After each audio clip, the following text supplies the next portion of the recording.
Welcome to the Art and Void podcast, a sacred domain to elevate artists' mind, body, and spirit. We're artists committed to embracing our calling, guided by spirituality and self-development.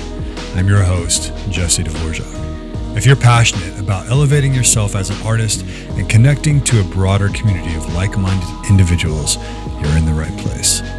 Don't miss out on more fun, deep, sexy, and spiritual insights by subscribing to the newsletter at artandvoid.com. You can also follow along on YouTube and Instagram, where the handles everywhere are Art and Void. And on today's podcast, I'm excited to welcome Jase Chau, who is a mindfulness and creative coach who uses artists' rituals as manifestation practices. I also believe, Jase, you may own multiple samurai swords, which I assume you can wield quite marvelously. So welcome to the podcast, Jase. Bro, it is great to be here with you. Likewise, very excited to be here. It's been a long time coming. I've known you for a while, and it's great to see the work that you're doing right now. Thank you. Yeah, I'll mention that Jase and I have a strong relationship of, over a year and a half now. Yeah, it's almost 2 years now. Diving deep into our own self-development. So I've learned a lot from you, Jase, and I'm excited to have this conversation and open up some of the things that you've been diving into and some things I've started to practice in my own life. I'll have to say, like, one of the main things that came up was just kind of using some magic phrases with pretty downtime in my life, most recently, actually, pretty recently, a month or two ago. And just having a morning practice. Actually, I did it morning and evening. Some of the phrases and the words and the energy that's putting into those words that you taught me. And it was really, I feel like I'm seeing the fruit of it at this moment in life. But even the practice itself felt very empowering. So, I guess what are you exploring, and where did this kind of come from as far as you starting to learn some of these practices? So I've always been interested in spirituality, and I've been flirting with it for probably a lifetime. But recently I started going deep into the rabbit hole. I started training with this author of a book called The Law of Light. His name is Lars Moll. And then I started going into the history of ritual and how ritual is connected to art and how art was originally meant for ritual. That is a question. Can you expound on that? Like, what have you learned? What can you share with us? Because that sounds interesting. I can see it in my head, obviously, like to have some kind of a ceremony, certain objects in it. I can see whether it's drawings and things like that. But yeah, I'd love to know a little bit more of what you've learned about the history of it. Well, it goes back to the cave painting days, like when they did those cave paintings, the idea was that they were worshiping the buffalo, or that they were summoning the buffalo by putting their mind on it. So if anyone's into manifestation, you can start to go down that rabbit hole. It has to do a little bit with law of attraction stuff as well. And more so in praise of things that you want, or setting your mind on positive intention. Because I think a lot of times in our lives, our minds can easily swirl into what is wrong. What is wrong here? Like, how do I solve this problem, et cetera, et cetera. And using art or magic or ritual as a form of, in some ways, disciplining the mind to say, okay, this is the big picture. We're going to the top of the mountain. This is what it looks like. And whatever we come across on the way, it frames it in this positive light, in this like proactive, affirmative, forward momentum. So whether it's like with buffalo or you want to make more money, or you have a project that you want to go forward with, I think having these practices and linking up art with the intention of, okay, this is what I want to get across can be super beneficial. It has been for me, and I'm glad that it's been helpful for you as well. I know you're super spiritual, so I was like, Jess is gonna dig this. Yeah. I've been doing it primarily just the spiritual practices of it. I haven't integrated it into artwork per se, but it kind of makes me think of, I remember having some conversations with some fellow artists a while ago, and this kind of, I don't know if it's a tension, maybe just kind of a finding the balance of artists who just wants to express themselves, express authentically. And I would notice there was like a theme, a lot of like, especially in independent film, there was a lot of pessimism, I would say, like throughout a lot of just like the indie world of films. And I was not into it. And I thought, well, okay, it's fine to get that out of your system, but like, what are you actually saying? What are you actually doing with your art? And so I feel like there's something to what you're talking about here of kind of creating a more of a conscious approach to, if I'm going to put something out to the world, how do I want to inform it? What do I want to say? And is just simple expression enough, or can there be sort of an energy that I'm creating as well through the art? Yeah, Does that for make sure. sense? Yeah, for sure. It feels like we are living through this age of cynicism, Hmm. and it seems stronger than it ever has been. Like most of the people, most of my friends who I love, and creative people, they tend to have a bit of a cynical side or like a sardonic Yeah. side. And even when it's like, oh, this like positive thing happened, sometimes I'll have a friend that they tell this story in a way where it's like kind of sarcastic, Yeah. and and I think, you know, we've had a lot of that, and we've had a lot of catharsis, and I think that's great. At the same time, like you said, it's okay. Where's the hope in the message? Hmm. Or where's the faith, or where's the going towards positivity and love?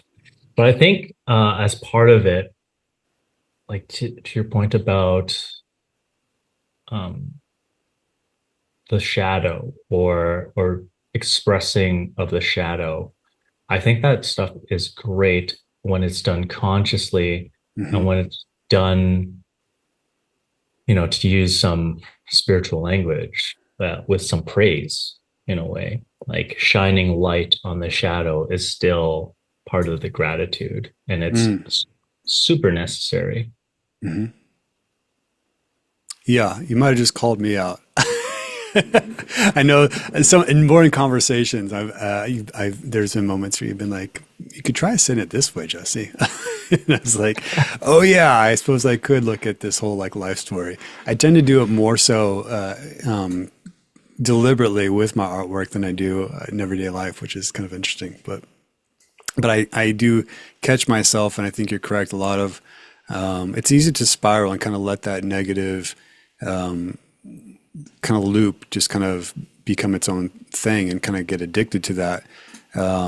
And yeah, even I would say, I'm not sure, I know you're a filmmaker too, and you draw a lot.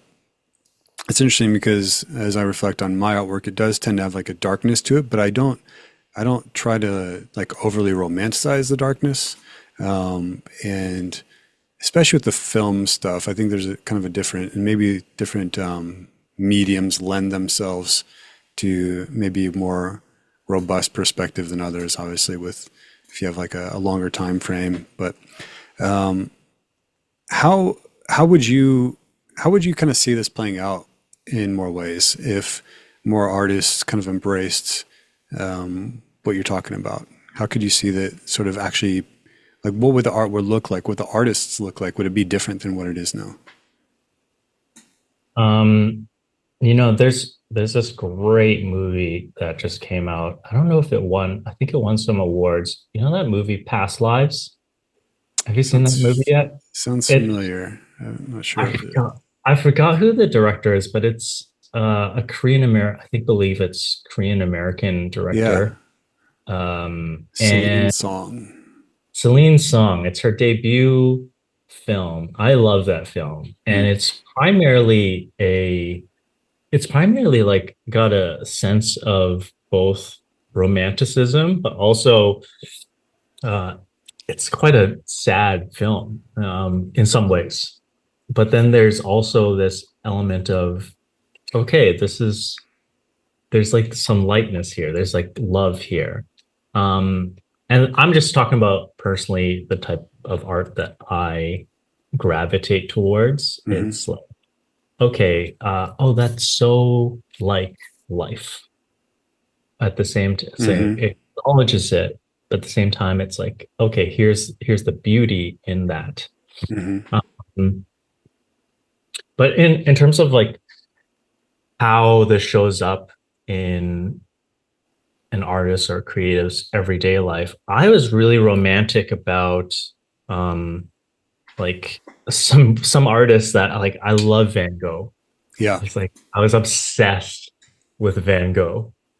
And then I was also obsessed, and I know this is like a bit of a red flag these days. I've seen it in memes, but I was like, I love Charles Bukowski. Oh I yeah. just adore the guy. Yeah. Uh, so I was really romantic about all of these creatives that are in a way like their lives are really messed up. Mm, And I started to realize like you got to be a little careful with who your heroes are. hmm Maybe we don't have to have a tragic ending. mm, So in some ways, I really relate to the tragic starving artist narrative. yeah. And for myself, I was like, okay, but what do I want my life to look like? And what do I want the story of this creative path to look like? So really, um, it was a practice that came out of really being conscious about my choices in life.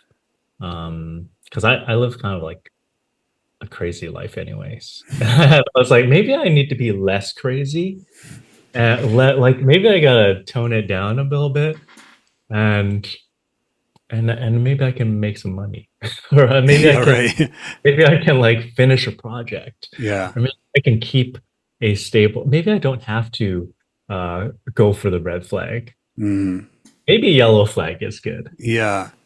That's interesting because uh I hear you too, and I feel like in the past I've romanticized that as well, and kind of had an attitude. I've tried to rewrite a lot of my own relationship towards money, and I think there's an antagonism a lot of artists feel towards money because they embrace that.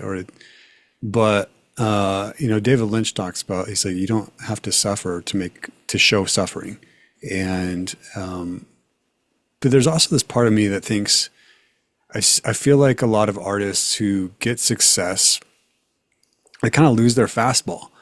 And I don't know if it's just because there's no resistance anymore. Things are so I still believe in like some form of challenge to refine yourself and test yourself, but obviously not at the expense of just a life of suffering, because we're trying to move beyond that, and that's a lot of essence of a lot of spiritual practices is like let's move beyond that that phase of suffering. Um, yeah, do you have any thoughts on that? No, you're absolutely right. Because most people, um, they go with that Buddhist quote of life Hmm is suffering. And that's the most famous quote. It's Yeah, like first tenets to accept that. yeah, Uh, but then they don't know that, oh, actually, after life is suffering is all these different ways to alleviate yourself of suffering. exactly. So they Yeah, just like read the one quote, they're like, oh yeah, man. Or like in Nietzsche's kind of like people twist his idea of life is meaningless, or mm, this idea that there's no meaning, but what they don't realize is, oh, what he's saying is you make your own meaning. you get to make your own meaning. It's like, oh, God is dead, but it Mm-hmm. means you get to become your own version of consciousness of what his idea of like Superman is, Mm-hmm. Mm-hmm. or Superwoman, Mm-hmm. or super non-gendered, whatever. Um, so yeah, I got a little lost on that question. Well, I think for me is to find a place. There's almost a part of me that feels like if life is too easy, then I'm gonna lose my edge as an artist. And Yeah. I don't. I know that's not fundamentally true, but there's still a part of me that believes that's true, just because maybe I've seen, especially filmmakers and then some musicians too, where it's just like they kind of get a stage and it's just like, oh, you're just kind of repeating the same thing. You're kind of getting boring. And I don't know if that even matters. If the artist is making the art that they care about, then maybe that's all that really matters. Who cares about who their audience was 20 years ago if they're doing what they love to do? Yeah, well, there is that saying, and I have the same struggle too, because I love that quote by Charles Bukowski. He goes like, he's in some interview, and someone asks him why he thinks he has good art, or what good art is. He's like, oh, it's because I had like a super shitty life. I've had 50 years of shittiness, Hmm. and I'm like, that is super cool, but at the same time, I don't want 50 years of shittiness. Yeah, And maybe, exactly. like we all go through stuff anyways. And I think, maybe there's a different story that we could start to tell, Yeah. where instead of falling into the drama, we could like turn it around somehow, reframe it. Yeah. And as I'm just kind of thinking as we talk here, is like if we almost accept a certain paradigm of like, oh, we can become more like God anyway through certain spiritual practices. If God is overseeing this drama, why Mm. can't we also create our own dramas in our fiction or our music or dance, whatever it is? But we don't have to like necessarily be in that drama itself. Yeah, and that's where I started to find a lot of different inspirations in artists that are pretty like pretty stable, and Hmm. yet they make good art. I Hmm. mean, not everyone likes Stephen King, but I know he, for the most part, Yeah. has become a pretty good example of someone who's just like, yeah, I get up, I write, and I have a Mm. wife, and I have kids, and blah blah blah. I don't know him, but you know, or who's that guy who wrote Sandman? Neil Gaiman? Right.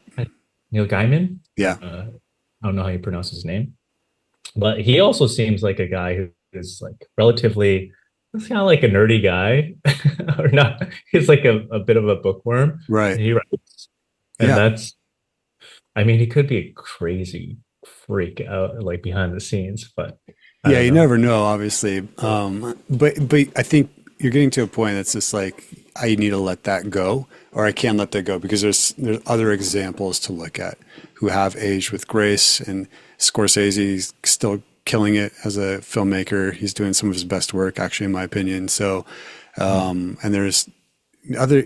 I think of even musicians too, who have done great work as they've actually found success.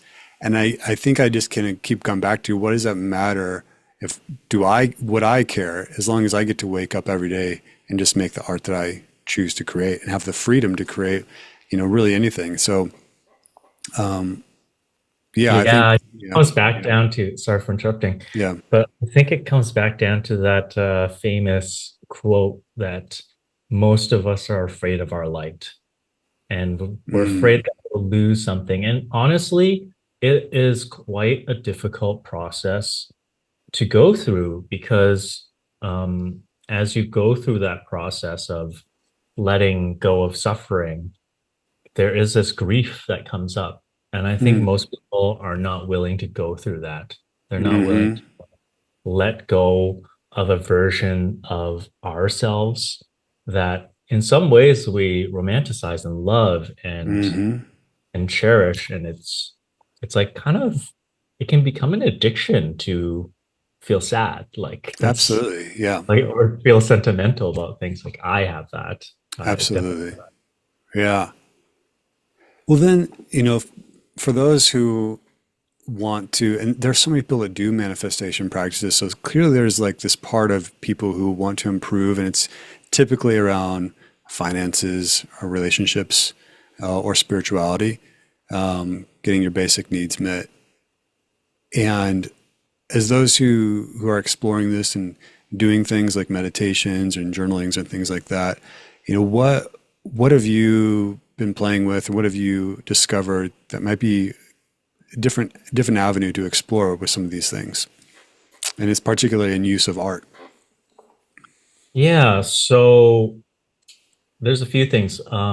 I think what happens is most people, they try to manifest before they have done the internal work on Mm, themselves to let go of some of these like less favorable habits.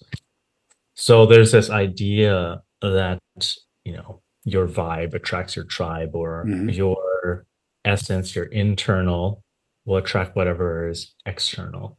As Uh, within, so without. as within, so without, the kingdom of heaven can be found Mhm, within you. Do mhm, not try to seek peace externally, as the mhm, Buddha said. mhm, It is found within. So that's in and of itself a huge practice. But then beyond that, there's also this idea that I've been exploring. Like, if our minds, in some ways, let's use the analogy of your mind as computer, your mind's a computer, and most people will get rid of all the viruses, they'll continue to clear the viruses, but they don't have a firewall, like on your computer. You have to mhm, also know how to block, and they talk about this in psychology as boundary setting. hmm. You set your boundaries, but also energetically in some ways. Some people have a very strong ability naturally to set those energetic boundaries, and you find those artists, those creatives or business people, whatever flock of life they're in, they tend to be quite strong in their energy. Yeah. They tend to manifest without too much drama because they have these firewalls, basically. Hmm. Which apparently the word firewall comes from an esoteric magic word, which Really. actually, yeah, it actually means like they would do spells, like energetic spells of like firewalls around them before they go Hmm. into whatever they're doing. But yeah, most successful people will need some form of protection energetically. Some Hmm. people have it naturally, but I think when you're a sensitive artist like myself, and I think you can relate as well, Absolutely. I think when you have that openness, especially when you're young, especially when you are still exploring, you can let a lot of different influences in Yeah. and affect you and affect us. And I think, yeah, so protection, big one, protection rituals, and also clearing rituals. So how do we actually like let go? And is there a use of art in these practices? Yeah, absolutely. So um, you can do it as a mantra or affirmations, or you could use words in and of itself. So in your meditation practice, for example, one of the words that I introduced to you Hmm. is the word Effata, which Hmm. means it comes from ancient Aramaic. It's related to the scriptures. It's what Yeshua or Jesus actually said when he healed the deaf or the blind. He actually put some sand. The story is kind of crazy. He put some sand and onto this guy's Is face, this when he spits in him? mud. Yeah, it spits on his face. It's like the weirdest magic trick ever. Yeah. And then apparently he says "Effata," which means to open, to clear. Hmm. Hmm. And so it's imbued with this ancient magical word. And you don't have to believe in magic. You don't have to believe in any of these things. I mean, the way that I see quote unquote magic is that, and this is not original thought, but it's words that you spell the words, and so you're spelling anyways. You're everyone's constantly spell casting. So when you're saying things about other people or about yourself, you're either blessing or you're cursing, Hmm. and we're doing it all the time, Mm-hmm. unconscious. So in a way, using certain sacred words or connecting to certain words, they have a spirit with them. So words have spirit and they have character. And, you use the characters to write the word out, Mm-hmm. and they are imbued with a certain spirit. And you can do this, like if you think or if you say the word love out loud, there's a certain like essence and romanticism that Yeah. comes along with that. If you say the word hate and you continually repeat that, there's a certain spirit of that as well. Yeah. There's a meaning connected to it.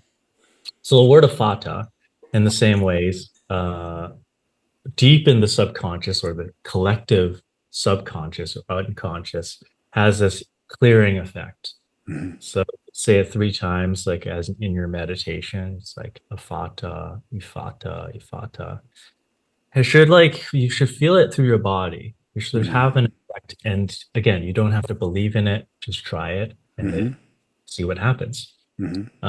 Another word for assuming in terms of like the law of assumption is the word Yezere, which means it's already done. Mm-hmm. So it comes from Aramaic as well, and it has to do with, okay, the idea that when there's a law that Yeshua talks about, and he says, if you pray for something, believe it's true. Mm-hmm. And we see that in a lot of manifestation practices as well. Like you have to match your vibe, or you have to assume that it's going to happen. Mm-hmm. If you're sitting at a restaurant and you order some food, you're not like anxious. Oh, am I like is the food going to come? There's this idea that, okay, you have to trust the process, Mm-hmm. because the trust itself leads you to that thing. Hmm. So Yezere, as it is complete, is a great word. You can also repeat that like 3 times. Yezere, Yezere, Yezere. And it can also have a nice meditative effect.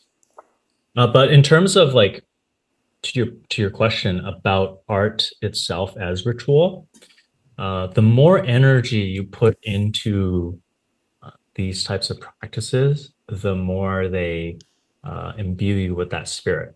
So if you think a word, it has a certain vibration or frequency of power. Mm-hmm. If you speak it out loud, it has a stronger frequency and stronger power. And if you make art out of it, it has an even broader impact. You're really starting to put energy into this intention now. And that's what art was originally meant for. It was to praise, and lift up the spirit. Hmm. You go to these old cathedrals, and there's Mm-hmm. this like really beautiful feeling that happens. Or if you go to a Yeah. temple, Yeah. there's this really beautiful vibration there. Yeah, absolutely. They're structured for that purpose to get us beyond ourselves, and in touch with the divine. And so one of the things I've talked to you too about is this idea of sigils, and this was fascinating to me, because I know you draw. I've never been, as a kid I drew a lot, but as I got older I dropped it. But so I like this idea of even doing something with my hands and creatively to uplift my spirit. I tried drawing a sigil not too long ago. I didn't like how it looked. So I don't know if there's a point of aesthetics that also go into it. Like I think about, I care a lot about aesthetics as an artist. So even just like, I'm going to get a guitar that looks beautiful. Otherwise I'm never going to reach out and grab it. I want it to be inviting to me. So I'm just like it's like seducing me to come play with it. So I don't know if there's anything to sigils that can have an aesthetic effect, or if they're just completely functional as far as creating them. But that was kind of interesting to me because again, when I'm relaying my own experiences and I started playing with some of this magic stuff, it really was I did feel quite a bit of power from it. And to when you're at a low point, especially to kind of, as what you're saying, lift yourself from that place. You know, a lot of people, that's why a lot of people still, you know, they go to their ceremonies on the weekends. They want to feel better. They want to get a better frame of reference. They want to connect, all those things. So I like this idea. I'm still kind of curious, and maybe this will, I'll explore this more just in my own artistry with film and music and stuff like that. So, but as far as a daily practice or a weekly practice, I can absolutely see more incorporating of these things in my life.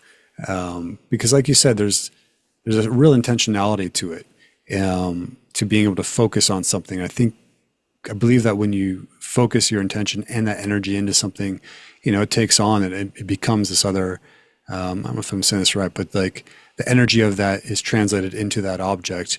Even like this, I got a little stone here, and I did a ritual with this, and I did some burning in it, and it was in the fire at one point. And so I have this around, and when I touch it, I connect to that feeling of when I had that ritual, and I'm kind of reminded of what I was asking God, or what I was trying to summon in myself even. So that's a bit of a ramble. I'm not even sure where I was going with that, but I think I'm just trying to get some framing on how do I actually go about this more so, and integrate this in a really beautiful way in my life using the creative things. Yeah. No, I get where you're going with this. Like, what are the what are the practical steps that someone can take to perhaps dabble or start to incorporate some of this into their lives? And it shouldn't, I think, like for most people, take up all of their life. Mm-hmm. And because we're busy and we have lots of things to do. But one of the rules of thumb is, by the way, the phrase rule of thumb comes from a really weird like tradition. I'm not going to get into it, but if you ever Google that, it's like really weird. So 1/10, I believe, the idea of tenthing Mm-hmm. Yeah. in church, what's like you're supposed to give 1/10 Tithing. Yeah. if 1/10 of your entire salary. It's a lot. It's a lot. Yeah. A lot. Imagine some people actually do this. I Yeah. think some people really do this. Yeah. And it's incredible. But really, what the other interpretation of that idea is like 1/10 of your time should be towards some kind of connecting to source, connecting to your higher power, to your higher purpose, and really taking some time to like journal about it. Journaling practices are amazing for mindfulness. A certain type of journaling too, which I don't know, I can like introduce in the notes of this podcast or so. Yeah. And the other thing is, if you have one day in the week where you can be by yourself, or even if you don't have that time, like 1 hour by yourself, or if you don't have that, like even 10 minutes by yourself to write or draw or notice your thoughts, like that's all it has to be. It can start small. Yeah. It's like a Japanese word for that. What's that? I don't know. I think it may be like, I don't want to mess it up, but I think it might be like Kaizen or something. So tell me, what is the frame behind you? That's what I really want to get to. Oh, the frame. Yeah. So I just made this. Okay. Because I think this is a visual example of what you've done. Yeah. So this I did with some paint, and this is called a Seder square. Okay. And what it is it's it's found around a lot of It's kind of medieval. mirroring. It's like going forward and backwards, right? Yeah, so if you read it from top to bottom, from this side to that side, left to right, and from all the sides, it'll still say the same thing. It says Seder, Arepo, Tenet, Opera, Rotas. And so you say it 4 times, you read it from every side. And it's supposed to be good for decision making. Hmm. And I am such a bit of a, I don't know, I doubt myself a lot Hmm. as an artist. I sometimes I'm like, oh, should I do this? Should I do that? Right. And this is put around. I think it loosely translates to a repo, the skillful sower Hmm. steers the wheel. So a repo, the skillful sower steers the wheel. It's a Seder square. It's also known as a magic square, and it's found all around medieval Europe. Apparently, really they started to really clamp down on these things. Oops, I'll pick that up later. A bit of Um, break. it didn't break. Uh, yeah, they started to really clamp down on these things because uh, I think it was like during the Inquisition, they started to really forbid a lot of these ritual practices, Hmm. you because some quote unquote conspiracy theorists, but I think it's pretty accurate. They don't want people to rely on themselves. They want them to rely on the church. Hmm. And so that's always the fight, like instead of trying to control people, my vision for art as ritual is to empower people to connect to themselves and Hmm. connect whatever is in themselves and learn again these like old practices that have a lot of like intrinsic historical power. Yeah. I love that too. The connection to our own history and things that people have been exploring, right? Their own connection to the divine in so many different ways. And there's probably been different degrees of success and that other people have found that maybe, have been lost in time. So I think that's really beautiful. Jace, I really appreciate you sharing all this. This is really expanding for me, and I think it's exciting because it's like a whole new realm to dive into. And I started to pick up some stuff, but for other people too, how would you recommend to kind of people start dipping their toes and exploring this stuff? Well, Is like a source? Is there a book, or where are you kind of gleaning, or just reach out to you? I mean, you could just reach out to me. You can find me at the Hmm. effataguide.com. Effata is spelled EFFATA guide on Instagram. Hmm. And I'm starting to write daily on there, getting into the social media game and putting out just little tidbits here and there. You can also follow this other guy named Swarmy Manuel. I want to plug that guy because Okay. he does a lot of good work with the dissemination of ritual old magic, and he does a great job of like finding the source and citing it Mm, and doing all of that groundwork. that's cool. Yeah. So there's him. Yeah, I'd start there. Awesome. Okay. We're going to segue into our last section of the podcast, and this is Creative Confessions, where you can share a surprising story or confession about your creative journey that you've never shared publicly. But if that's a little too revealing, maybe just a forbidden idea of something you want to do creatively, artistically, but you haven't yet done, or maybe you never will. It's just so far-fetched. So, Jace, what is your creative confession? Okay, this is the one when you sent this question to me, I was like, okay, the one thing that pops into my mind is always the same thing.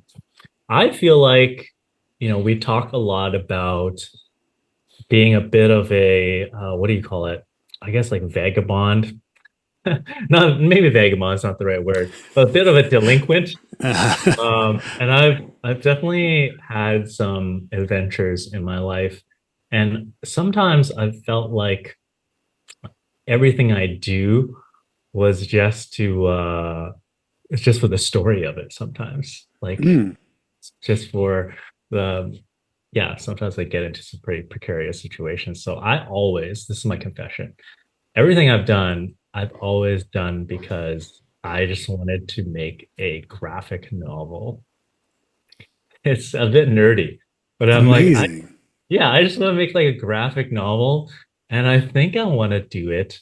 I'm starting to want to do it about everything that I've learned about magic.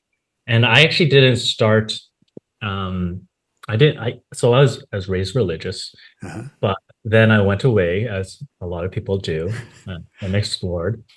And the thing that actually brought me back to spirituality was a heavy use of psychedelics. Actually.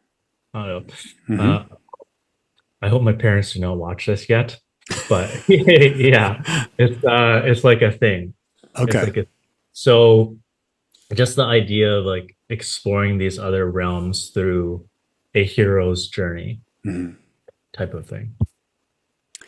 I love this idea. I love that you're going to make a graphic novel. That's amazing. Thank you. I never told you about this.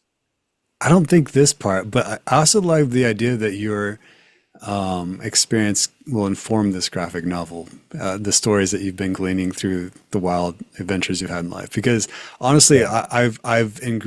you know, music's one thing, but obviously filmmaking is another thing. The most amazing things are the real life things that you can put into it because they're so much crazier than just something you can invent typically. So it's fun to be able to pull that experience into it. Yeah, there's a lot of I'm using ritual right now because there's a lot of blocks around that too, because when it's semi-autobiographical or like based on true life, then there's also that voice in your head that goes like, is this really narcissistic? Oh, Exactly. it feels Oh yeah. so narcissistic. And Yeah. yet art, I mean, a lot of art it's a funny thing because I think a lot of artists are shy, myself included. But yet you want your art to be seen. Absolutely. Yeah. So, And it's like by seeing my art, you see me. So it's kind of like this little dance we play. the Yeah. the catch 22. Yeah. Yeah. Jace, I really appreciate you coming on the podcast and chat with me and sharing this stuff. That's going to be our episode.